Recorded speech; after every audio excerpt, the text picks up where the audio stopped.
The most immersive quality a game can have is the confidence to have legitimate, meaningful content buried in a place where most players will never see it. I've never been much of a completionist with games because I really feel the majority of time you're kind of slogging through a lot of filler content, a lot of busy work that is put in there to make games longer. All for this badge at the end that kind of symbolizes that you're one of the most dedicated players.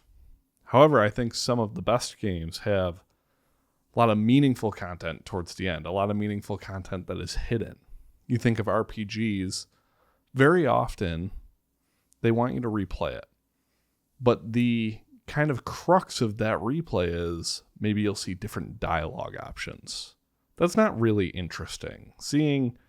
I know a lot of different things can happen in Mass Effect, but seeing the evil responses instead of the good responses, I think a lot of games kind of go down that route, and I don't think that that's the best carrot on a stick to have you actually replay the game. The thing that can get me to replay is consequences. Because I choose one direction, that actually eliminates the other direction. I have to play it again to see that direction. Or in some games, there are secret areas, deeper things that only the most dedicated players will take part in.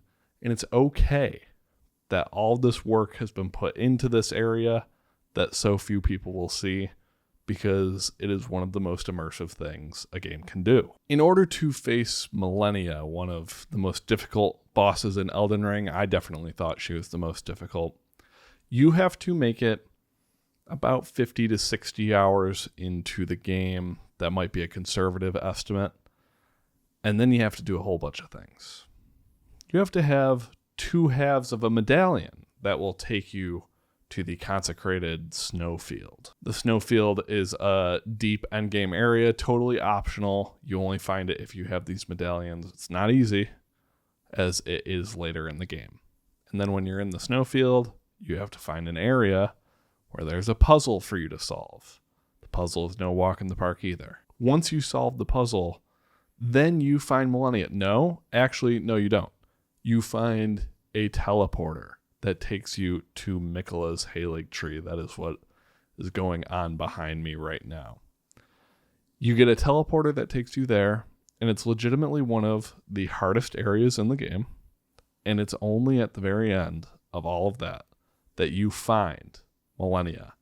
And it took me days to get through this area, and it took me days to fight her. I had plenty of moments where this area and the boss fight, they were destroying me, not only in the game, but it was also destroying me emotionally. But the end result, even though it was frustrating and it was a whole lot of work to do, is that turned into one of the most memorable moments of the game for me. I look back at that area fondly because of the effort I had to put in, and also because I realize I was one of the dedicated ones. Now, there were a lot of people that were very dedicated to Elden Ring and actually did see all of this content. But it's cool to be a part of what feels like a more exclusive club to this. I easily could have gone through the game with really the intent to just beat it and have the same memorable moments as everyone else. And to some extent, I do. We all love the Seofor River well when you first go down there that first time, seeing the crazy night sky that exists underground. It is one of the most memorable moments, but I point to some of these moments that, because I put in the work, I was able to see them, and not everyone else was able to. Immersion in games is a difficult topic for me, only because I'm not someone that wants my 9 to 5 in a video game. I think a lot of people view that as immersive. They like simulator games. They want to be put into this world and have it actually kind of operate like the real world, be something familiar yet different at the same time. I've never really had that experience of I'm truly lost. I feel like I'm there. But it's when you come across something special, something secret, something I didn't have to do, and then it turns into one of my best experiences in a game.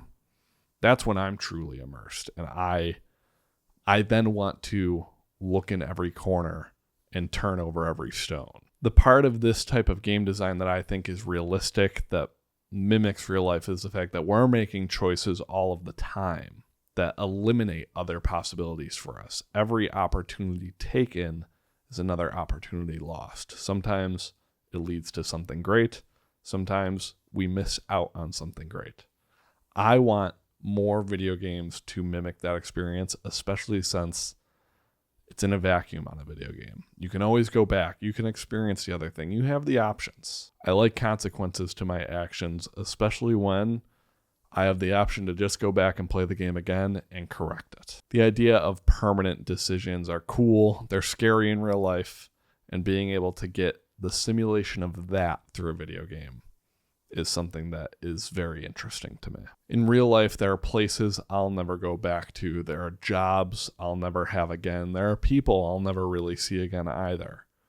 And the great thing about a video game is that you can have that feeling of loss or missing out on an opportunity that we have so often in real life, only you always have the option to go back. You can go back to a video game. You might not get that job you had before again, but you can always play Elden Ring again. You can play Elden Ring and you can be assured that you'll be rewarded for hard work and dedication. Another thing that is not always rewarded in life. When a game offers substantial rewards to its most dedicated players, when they have the confidence to have content that most players will never see, but the lucky few who do will feel a sense of accomplishment, that's when I feel most immersed.